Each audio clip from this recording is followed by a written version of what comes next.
Hello అండి. మీరెప్పుడైనా పాలకూర, బంగాళదుంప కూర తిన్నారా? చాలా బావుంటుంది.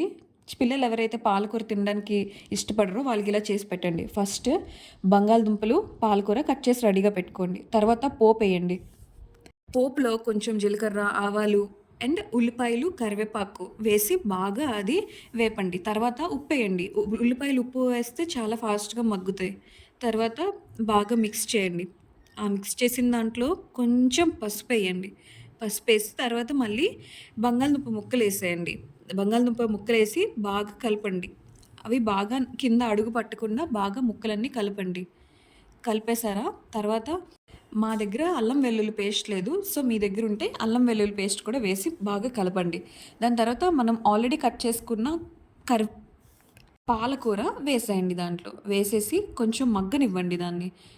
బాగా కలిపి కొంచెం సేపు మగ్గనివ్వండి అడుగు పట్టకుండా. ఓకేనా?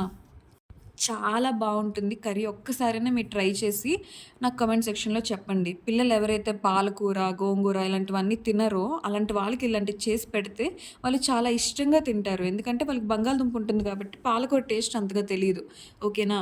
దాని తర్వాత ఇప్పుడు మూత పెట్టేసుకోండి. వెనక పైన అడుగు కింద అడుగు పట్టకుండా మూత పెట్టేసుకొని ఒక 10 నిమిషాల తర్వాత చూస్తే పాలకూర అంతా మొత్తం దగ్గరికయిపోతది. పాలకూర, బంగాళదుంప చాలా దగ్గరికయిపోతది. ఇప్పుడేమొచ్చి మళ్ళీ మనం బాగా మిక్స్ చేసుకొని మా దగ్గరైతే మేము ధనియాలు, జీలకర్ర పొడి చేసుకొని ఉంటాము. అది వేసేసాము ఒక స్పూను. తర్వాత కారం వేస్తే రంగొస్తుంది. సో, చూడ్డానికి బావుంటుంది. అది వేసేసుకొని దాని తర్వాత మళ్ళీ లిడ్ పెట్టేసుకోండి. తర్వాత మళ్ళీ ఒక 10 మినిట్స్ అలాగనే సిమ్‌లో పెట్టి ఉంచండి. దాని తర్వాత చాలా మంచి వాసనతో మంచిగా కూర రెడీ అయ్యి ఉంటది. ఈ కూర మనం వేడి వేడి అన్నంతో పిల్లలకిస్తే కొంచెం కూడా వదిలిపెట్టకుండా తింటారు. మీరు మాత్రం పక్కాగా ట్రై చేసి నాకు కామెంట్ సెక్షన్‌లో చెప్పండి ఎలా కుదిరిందో.